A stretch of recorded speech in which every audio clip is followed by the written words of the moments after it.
Waringin Timur, tepatnya di Sampit. Ustaz Somad jangan terkejut nanti kalau kita bersempit-sempit, karena memang kotanya Sampit. Ustaz, biasanya kan Hari Santri Nasional di stadion, di lapangan pondok pesantren, di depan orang banyak tablik akbar. Ini Hari Santri Nasional khusus. Saya tidak berhadapan dengan santri-santri, tapi saya berhadapan dengan pawangnya santri-santri. Masalah kajian, pawang penting. Masalah ekonomi, pawang penting. Apalagi masalah politik. Tapi karena kita bukan masalah politik, tapi politik ini penting.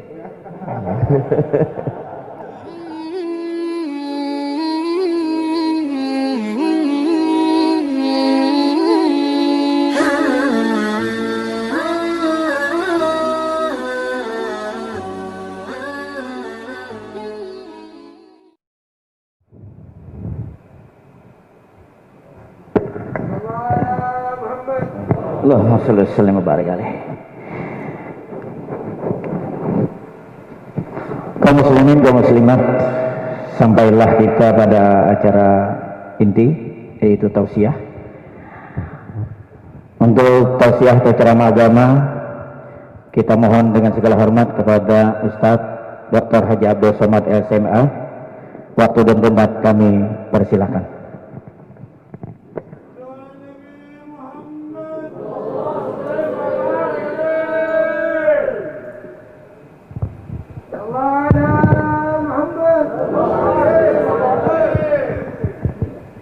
Bismillahirrahmanirrahim.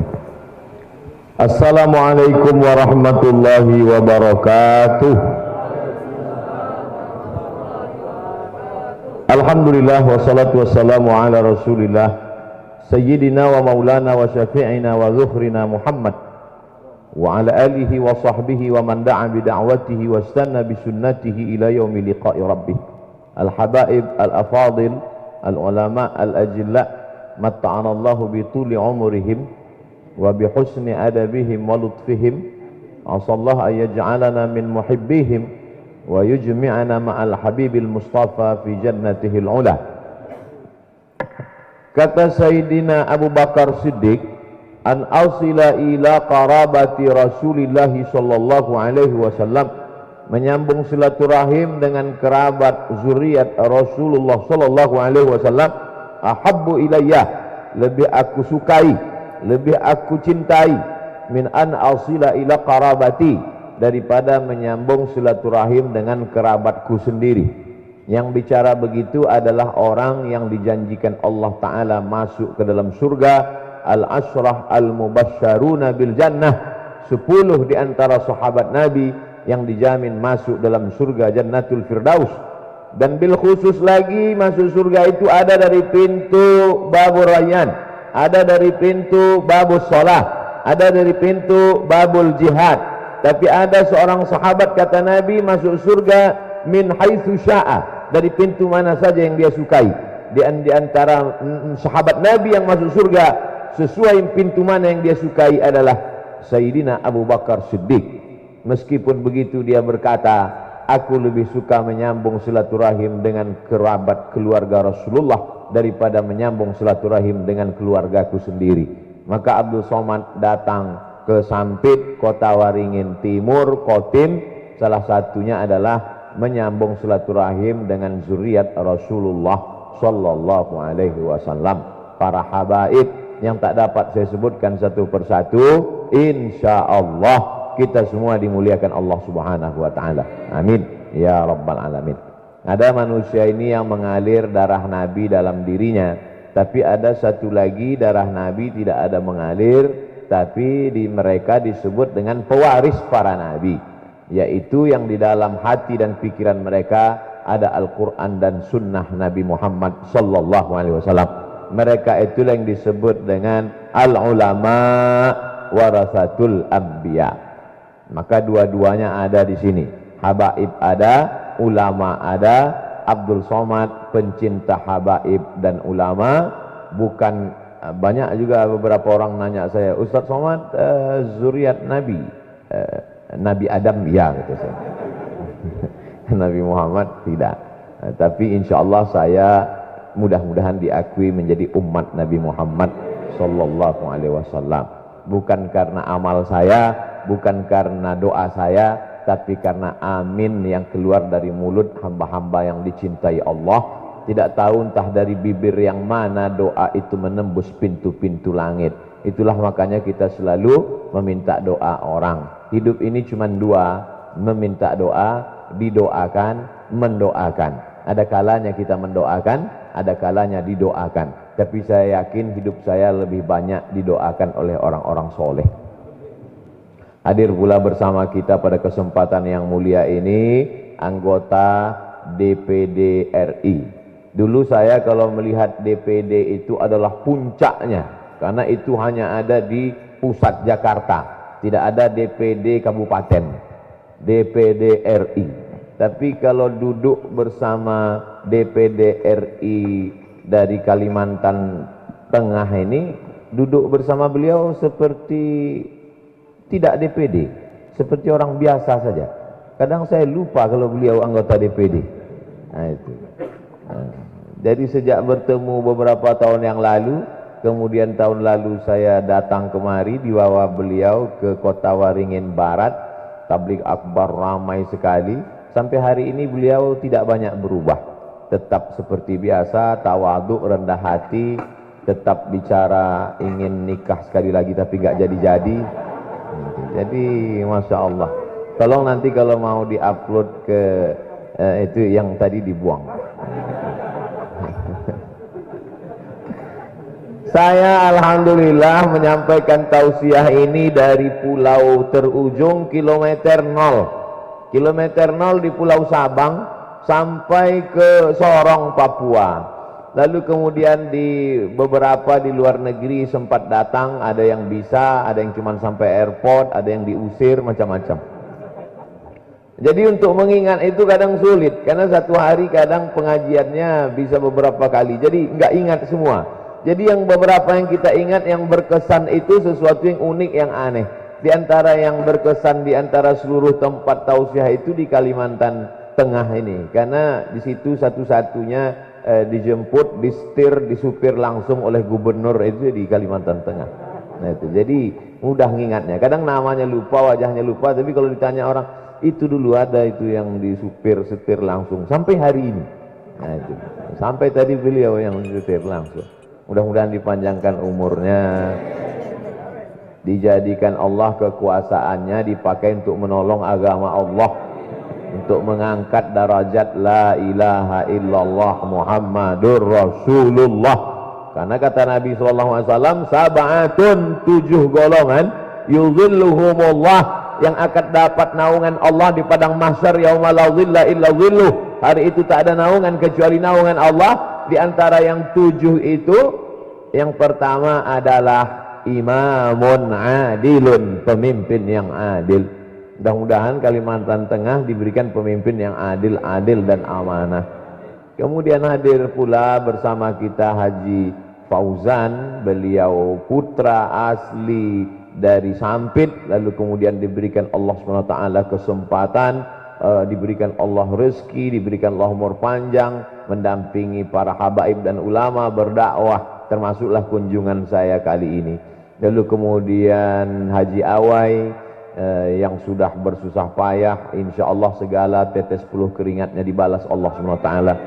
Tentu yang terkhusus adalah Bapak Bupati, karena bagaimanapun juga kalau tidak ada izin kita tidak bisa datang. Beberapa pengajian saya batal karena Bupati tidak memberikan izin, padahal saya sudah mengurus rapid test. Jadi para habaib dan ulama tidak perlu takut, karena saya tidak akan mungkin bisa sampai kemari kalau tidak lulus rapid test. Fit and proper test mungkin nggak lulus, tapi rapid test lulus insya Allah. Nah, hari ini tidak pernah di skenario kan, tidak pernah direncanakan bahwa pada hari santri nasional 22 Oktober saya akan berada di Sampit. Itu tidak pernah terpikir di kepala saya, tidak pernah saya programkan. Tapi rupanya nun wal qalami wa ma yasturun, demi kolam dan dituliskan oleh kolam. Rupanya tertulis di Lauhil Mahfuz, Abdul Somad, pada hari santri nasional kau akan berada di kota Waringin Timur, tepatnya di Sampit. Ustaz Somad, jangan terkejut nanti kalau kita bersempit-sempit, karena memang kotanya Sampit. Ustaz, biasanya kan hari santri nasional di stadion, di lapangan pondok pesantren, di depan orang banyak tablik akbar. Ini hari santri nasional khusus. Saya tidak berhadapan dengan santri-santri, tapi saya berhadapan dengan pawangnya santri-santri. Berhadapan dengan santri belum tentu didengar santri. Berhadapan dengan santri, ustadznya ceramah, santrinya belum tentu mau dengar. Tapi kalau sudah berhadapan dengan pawang santri, selesai. Aman. Baik dalam masalah. Ini berhadapan dengan pawang-pawang ini dalam segala hal. Masalah kajian, pawang penting. Masalah ekonomi, pawang penting. Apalagi masalah politik. Tapi karena kita bukan masalah politik, tapi politik ini penting. Oleh sebab itu maka kehormatan yang luar biasa. Tentara-tentara yang gagah perkasa, polisi-polisi dengan seragam yang tegap, yang berotot, yang hebat, itu tidak bisa bergerak kalau tidak ada ruh. Betul? Kalau tidak ada ruh, mereka hanyalah jasad terbujur kaku. Kita takbirkan 4 kali, usolli ala hazihil janazah, arba'ah takbiratin. Kalau untuk lebih contohnya lagi, mobil mahal harga 2 miliar, kalau mesinnya nggak hidup, hanya besi rongsokan yang dijual kiloan, nggak ada nilainya. Oleh sebab itu saya berikan umpama tadi mobil supaya tergambar. Mobil dimuliakan orang, disayangi. Berapa banyak mobil lebih dulu dicuci mobilnya, malah yang punya belum mandi, saking sayangnya. Tapi begitu mesinnya tidak hidup, sudah dipanggil berapa teknisi, enggak juga, karena mobil ini ternyata limited edition. Di dunia cuma ada 2, satu di Amerika, di rumahnya Donald Trump, yang satu lagi di Sampit. Sudah dipanggil semua tukang di Kalimantan Selatan, servis, nggak bisa hidup. Akhirnya ditelepon di pabrik aslinya di Amerika, ternyata dikasih tahu ini ngidupkannya cuma tepuk tangan aja. Udah nggak pakai kunci, nggak pakai mesin, nggak pakai remote lagi. Jadi memang ini saya kasih satu perumpamaan. Begitulah agaknya hidup manusia ini. Jadi kita ini yang menghidupkan kita ini Abdul Somad, dari mulai ujung kaki sampai ujung rambut, ini hanyalah calon jenazah yang akan mati menghadap Allah. Lalu kenapa masih bisa tegak berdiri di hadapan orang-orang mulia ini? Karena masih diberikan Allah detak jantung. Maka kata Nabi, ala fil jasadi mudghah, ketahuilah di dalam jasad ini ada segumpal. Idza shalahat shalahal jasadu kulluh. Kalau yang segumpal, sekepal, segenggam ini baik, maka yang lain ikut menjadi baik. Tapi kalau dia sudah rusak, maka yang lain ikut menjadi rusak. Secara zahir dan batin, itu memang yang dikatakan Nabi. Yang paling ngerti ucapan Nabi ini adalah dokter. Makanya penyakit yang paling ditakuti ya penyakit segumpal ini, penyakit jantung. Si Anu yang kemarin ikut, kemana dia sekarang? Udah meninggal Pak Ustadz. Kenapa? Serangan jantung. Belum pernah. Kenapa dia meninggal? Kena kudis. Itu makanya ini yang paling penting. Jadi kalau dalam diri ini yang paling penting jantung, disitulah letak iman, disitu letak Islam, disitu letak takwa, disitu letak warak, disitu letak zuhud, disitu juga letak angkuh, disitu letak sombong, disitu letak hasad, disitu letak dengki, disitu letak dendam kesumat. Makanya kata Nabi SAW, Allahumma tahhir qalbi, sucikan hatiku. Dan yang paling pertama kali menderita itu adalah jantung itu. Khatamallahu ala qulubihim, dari jantung baru menular ke mata, wa ala sam'ihim ke telinga, wa ala absarihim ke mata. Kalau sudah jantung hitam gelap tertutup, mata tertutup, telinga tersumbat, selesailah, sudah tamat riwayat. Summum bukmun umyun fahum. Oleh sebab itu, pertemuan-pertemuan kita ini adalah dalam rangka menghidupkan kolbu, menghidupkan jantung. Alhamdulillah bertemu dengan habaib, mendengar solawat, bertemu dengan orang-orang soleh, jantung menjadi hidup, jantung menjadi sehat, jantung menjadi semangat. Kalau sudah jantungnya sehat, kolbunya kuat, imannya kuat, imunnya naik, COVID-nya hilang. Jadi majelis-majelis itu gunanya begitu. 600 orang, nggak boleh kumpul banyak, 300, nggak juga boleh 250. Ini untuk hadir ke majelis ini sama sulitnya untuk menjadi anggota DPD dan gubernur nampaknya. Nah, oleh sebab itu maka orang-orang yang khusus-khusus ini mudah-mudahan kita mendapat tempat khusus pula bersama Nabi Muhammad sallallahu alaihi wasallam. Jadi kalau dalam mobil itu yang penting adalah mesinnya, kalau dalam diri yang paling penting adalah jantungnya, maka dalam umat ini ada mesin dan ada jantungnya. Kalau dalam diri yang paling penting jantungnya, kalau dalam mobil yang paling penting mesinnya, maka dalam umat ini pun ada jantung umat ini, penggerak umat ini. Kalau dia tidak ada, maka umat ini tidak akan bergerak. Di antara jantung umat yang menggerakkan umat di zaman ini, di saat ini, inilah dia yang gambarnya sedang dipajang. Sayyidi Al-Habib Umar bin Hafiz, jantung umat zaman ini. Kalau dia sudah datang, bergerak umat itu. Maka setahun sekali dia datang. Tahun ini tidak datang karena COVID. Mudah-mudahan di masa akan datang. Dulu sebelum beliau, ini Sayyid anak beliau Sayyid Ahmad yang atas, Sayyid Ahmad, ayah beliau Sayyid Muhammad, ayah beliau lagi Sayyid Alawi, ayah beliau lagi Sayyid Abbas, Sayyid Ahmad bin Muhammad bin Alawi bin Abbas bin Abdul Aziz, sanadnya sampai kepada nasab Al-Hasani, Sayyidina Al-Hasan bin Sayyidatuna Fatimah binti Sayyidina wa Maulana Muhammad sallallahu alaihi wasallam. Jadi ketika kita mendekat kepada jantung ini, maka makin kuat pula lah kekuatan kita. Oleh sebab itu majelis-majelis maulid ini mesti tetap dihidupkan. Karena kalau tidak kita akan lemah, dan kalau sudah lemah datanglah penyakit-penyakit itu tadi. Maka di dalam majelis maulid itu dibaca Simtud Durar, dibaca Dhiaul Lami, dibaca Al-Barzanji, dibaca Burdah. Makin dekatlah kita pada sumber kehidupan. Kalau bukan karena dia tidak akan ada alam semesta. Kalau bukan karena dia tidak akan ada surga dan neraka. Kalau bukan karena dia tidak akan ada umat manusia.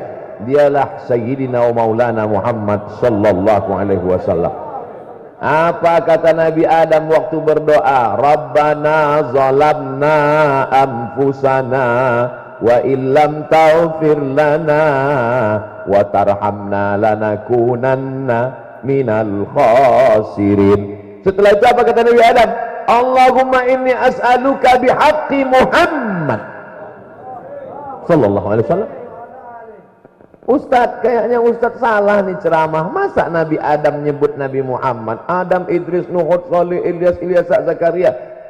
Sampai jauh berapa ribu tahun itu baru sampai ke dia. Kok tiba-tiba Nabi Adam menyebut nama dia?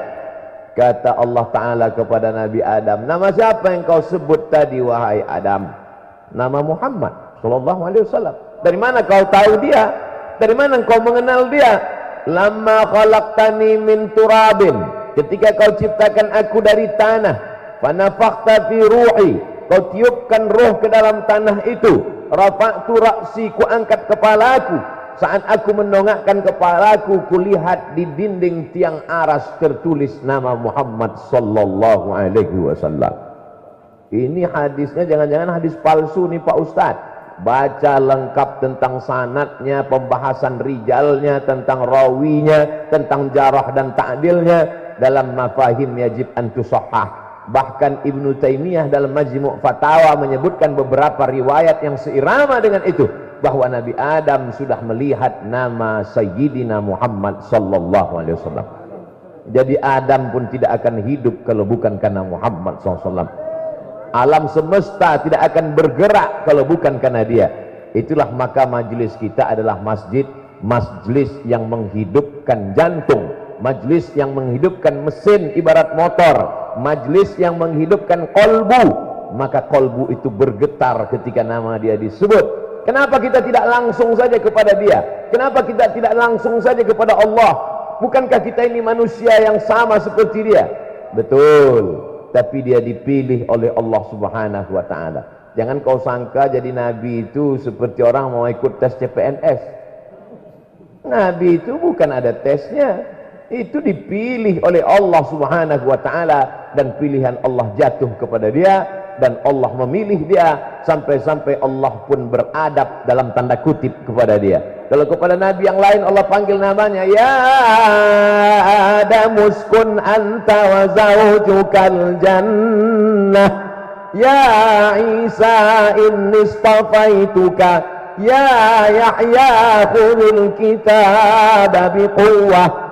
Tapi kepada dia tak pernah dipanggil namanya. Apa kata Allah kepada dia? Ya ayyuhan nabiyyu jahidil kuffar, ya ayyuhar rasul balligh ma unzila ilaika min rabbik. Allah hanya memanggil dia dengan dua sebutan nama, ya ayyuhar rasul, ya ayyuhan nabi, sayyidina wa maulana Muhammad sallallahu alaihi wasallam.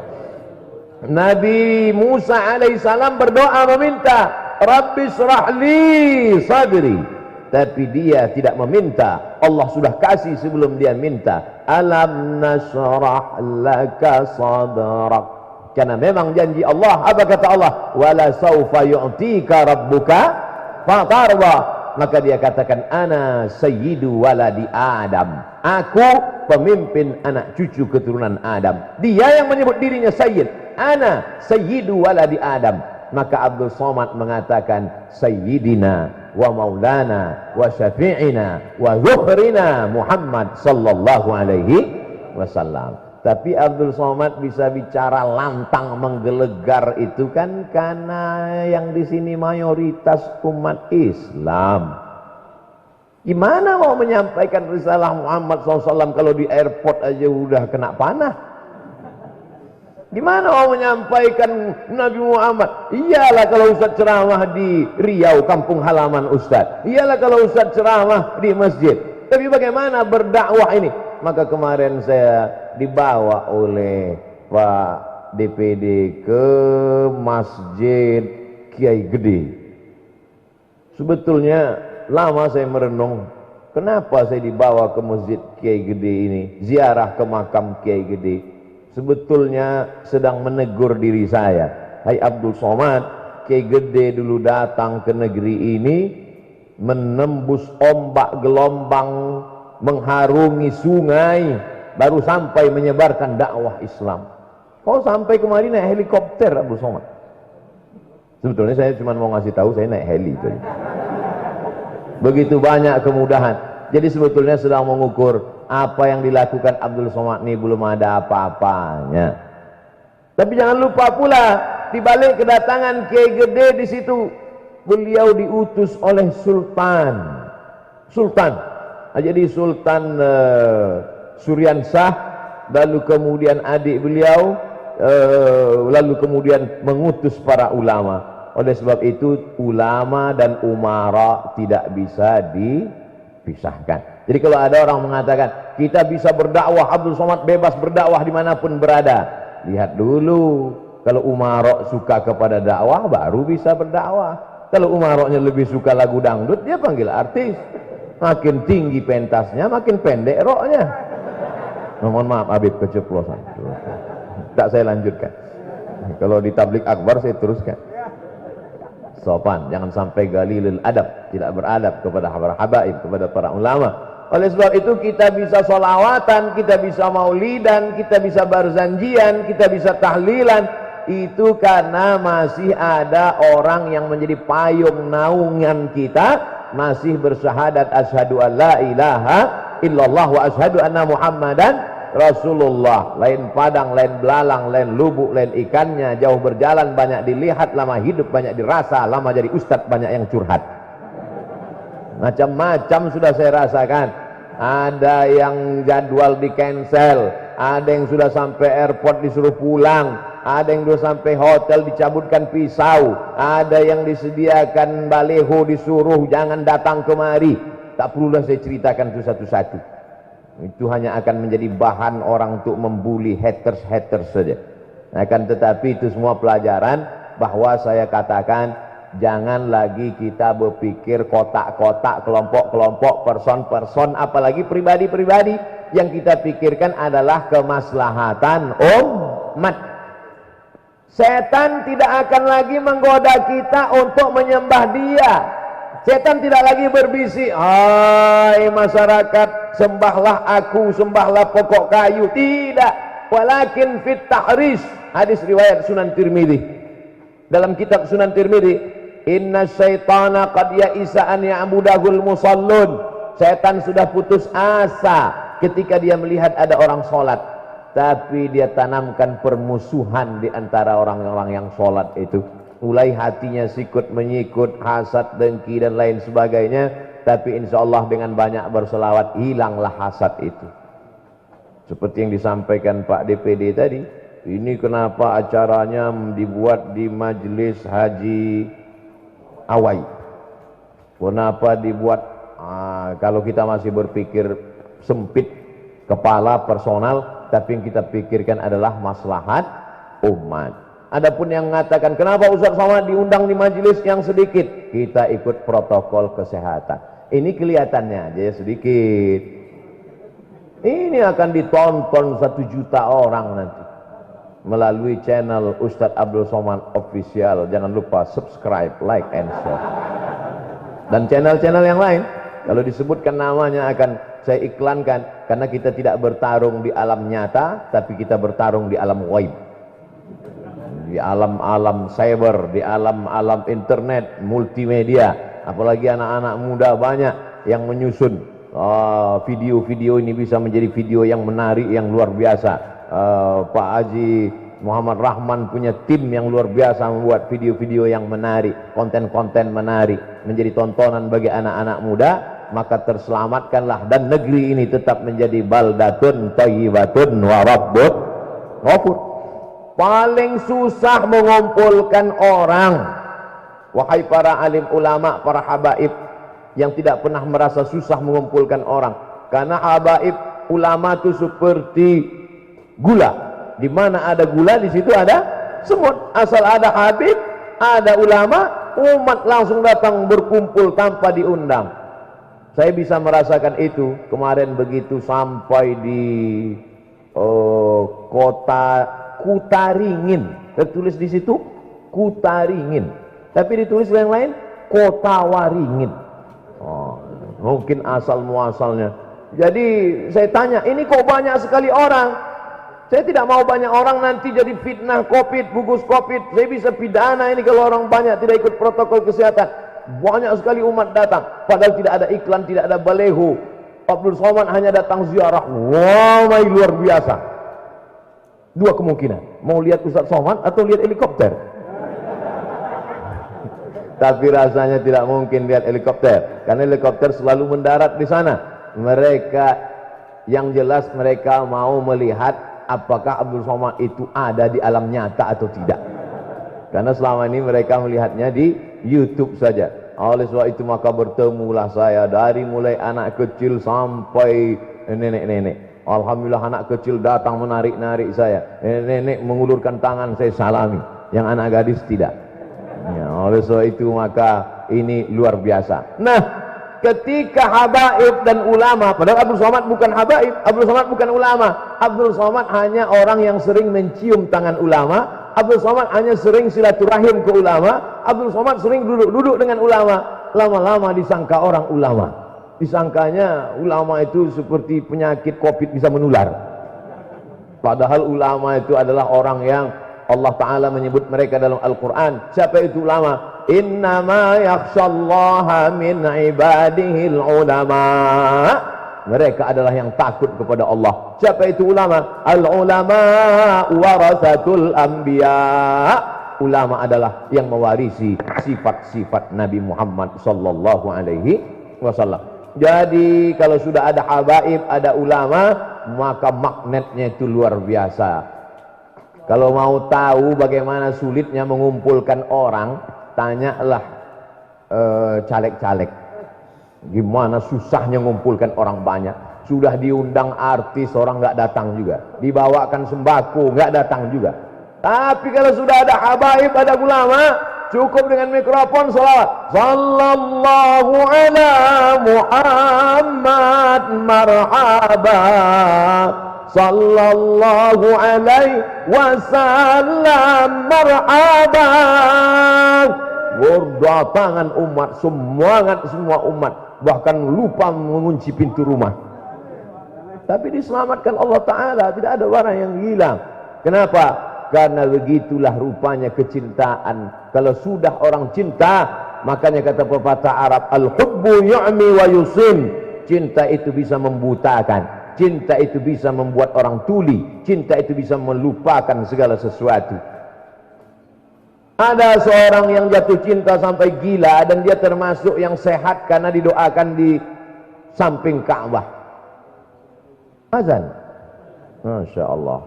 Kita tunggu selesai azan. Allahu Akbar, Allahu Akbar, Allahu Akbar, Allahu Akbar.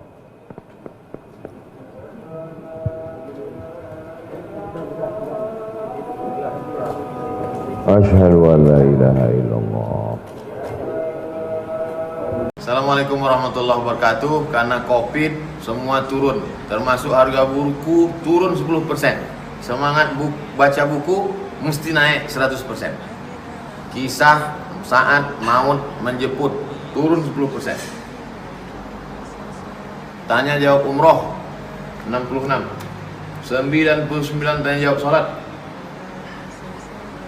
Nah, 37 masalah populer. Ini yang soft cover. Soft cover yang sampul tipis. Mudah-mudahan bermanfaat. Assalamualaikum warahmatullahi wabarakatuh. والشرف ودرجة العالية الرفيعة وابعث اللهم مقاما محمودا الذي وعدته إنك لا تخلف الميعاد يا أرحم الراحمين. Ini kunjungan saya yang keberapa ke Sampit? Kedua. Dulu kalau tidak salah pernah saya diundang ke Sampit, lalu kemudian di pondok pesantren yang menurut penilaian sebagian orang tidak bisa menampung banyak orang. Lalu ada panitia mengatakan ke saya, insya Allah Ustaz Somad, nanti bisa kita pindah ke stadion, ke lapangan lebih besar, kita akan suruh Pak Gubernur untuk memindahkan. Ternyata di Sampit kekuasaan gubernur tak berlaku. Ulama dan habib lebih berkuasa daripada gubernur. Begitulah kalau penguasa takut kepada Allah, karena dia melihat ini ulama, ini orang yang mesti dikedepankan. Mudah-mudahan sampai hari kiamat negeri ini tetap dipimpin orang yang takut kepada Allah Subhanahu wa taala. Jadi kesimpulan dari yang saya sampaikan dari awal sampai akhir tadi, pertama, bahwa kita mesti sering-sering menyambut silaturahim dengan habaib dan ulama, karena itu sunnah. Yang kedua, majelis-majelis maulid terus ada untuk menguatkan jantung tadi, untuk menguatkan mesin tadi, karena kalau tidak lemah, maka nanti umat ini akan dirusak oleh narkoba, oleh LGBT, oleh pergaulan bebas. Karena kalau sudah barisan ini lemah, disitulah setan masuk. Yang ketiga, bahwa Abdul Somad bisa tetap datang, melenggang, berceramah, naik apapun yang dia mau kemari, itu karena kekuasaan masih dipegang oleh orang asyhadu an la ilaha illallah, asyhadu anna Muhammadar Rasulullah, masih takut pada Allah, masih cinta maulid, masih sayang ulama. Na'udzubillah, na'udzubillah, na'udzubillah. Kalau tidak, maka apa yang terjadi terhadap pengusiran, tidak bisa masuk, tidak dapat izin, akan terjadi. Oleh sebab itu mesti kita pertahankan ini. Siap mempertahankan? Takbir. Yang keempat, bahwa kita tidak pernah berpisah. Zahirnya berpisah, tapi batinnya kita tetap bersama, karena para habaib dan ulama tetap mendoakan Abdul Somad supaya mati dalam keadaan husnul khatimah. Ini tausiah terakhir. Setelah ini kami akan langsung ke airport, pulang melalui transit Jakarta, setelah itu sampai ke Pekanbaru. Tapi sampai di Pekanbaru tenaga ini rasanya penuh. Ini datang ke Sampit, datang Kota Waringin, ziarah ke makam Kiai Gede, jumpa dengan para habaib. ini ibarat handphone yang sudah hampir kosong satu mata, ini jadi penuh lagi. Bagi saya ini adalah charge. Ini bukan pulang membawa HP penuh, tapi juga pulang membawa power bank. Makin menggelegar, makin bersemangat insya Allah. Begitu juga dengan umat ini, kita bangkitkan semangatnya dengan tetap sholat berjamaah, dengan tetap cinta. Lalu apa hubungannya dengan hari santri Ustaz Abdul Somad? 10 November hari pahlawan, tentara bergerak, polisi bangkit, mengusir Belanda pada 10 November. Tapi orang lupa yang membangkitkan 10 November itu adalah 22 Oktober. Karena pada tanggal 22 Oktober keluar fatwa jihad yang disebut dengan resolusi jihad dari para alim ulama yang dipimpin oleh Hadratus Syekh Hasyim Asy'ari. Difatwakan siapa yang mati membunuh Belanda, melawan Belanda, mempertahankan negara, maka matinya adalah mati syahid. Maka berteriaklah mereka di Surabaya, Allahu Akbar. Maka larilah Belanda pontang-panting pada tanggal 10 November. Diperingatilah 10 November bertahun-tahun. Tiap tahun anak muda, anak bangsa ini mengerti 10 November, tapi mereka lupa 22 Oktober. Maka jangan pisahkan antara 22 Oktober dengan 10 November. Tolong potong video yang terakhir tadi, uploadkan ke Instagram menyambut Hari Santri 22 Oktober. Mudah-mudahan kita tetap menyemangati anak kita masuk pondok pesantren. Yang punya tanah wakaf, wakafkan tanahnya yang luas untuk pondok pesantren. Serahkan kepada para habaib dan ulama. Yang punya kekuasaan, mumpung tanda tangan masih laku, pakailah untuk menolong pondok pesantren. Itulah yang akan menjadi amal kekal abadi insyaallah. Mudah-mudahan semuanya mendapatkan kebaikan bisirril Fatihah. A'udzubillahi